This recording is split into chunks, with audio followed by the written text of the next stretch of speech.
By now, you should know that Singapore has won a bronze medal in the Paris Olympics 2024, but let's face it, it's a sport that you have not heard of before. Here's what kite folding is, why you have not heard of it before, and why it's not like swimming or table tennis. So, for a start, here's why this is important. Usually, after Singapore wins a medal in the Olympics, parents will send their kids to play their sports, and every kid CCA will be their sport. Back in 2008, when the table tennis trial, Feng Tianwei, Li Jiawei, and Wang Yuegu won the first Olympics medal since 1960, every Ah Bing, Ah Lian, and Ah Seng all send their kids to table tennis school, and you see table tennis everywhere. Heck, even for those who are lazy to exercise, they play table tennis on mini crib, which surprisingly can still be played online after so many years.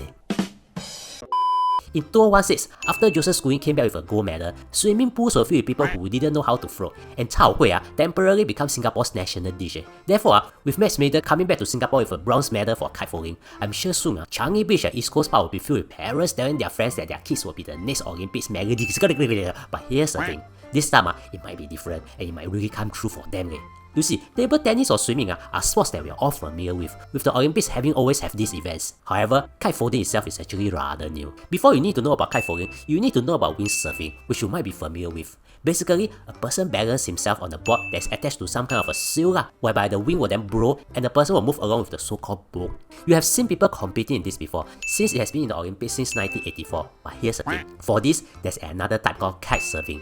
It's kind of similar to windsurfing, just that instead of the board being attached to the sail, the person hold on to a large parachute-like kite that pulls them instead. It looks very elaborate and almost like you need $1 million worth of gears, but it's actually just a parachute and the board. It just looks expensive cause they will wear gears like they are wearing full battle order for a 6-day 8-day outfield exercise, but those are to protect them. Watch on and you understand. So, kite folding is a category whereby the board has this below it. It will allow the person to stay almost 1 meter above the water instead of just the board on the water surface. This kind of reduces the drag and make it look like he's on the magic carpet.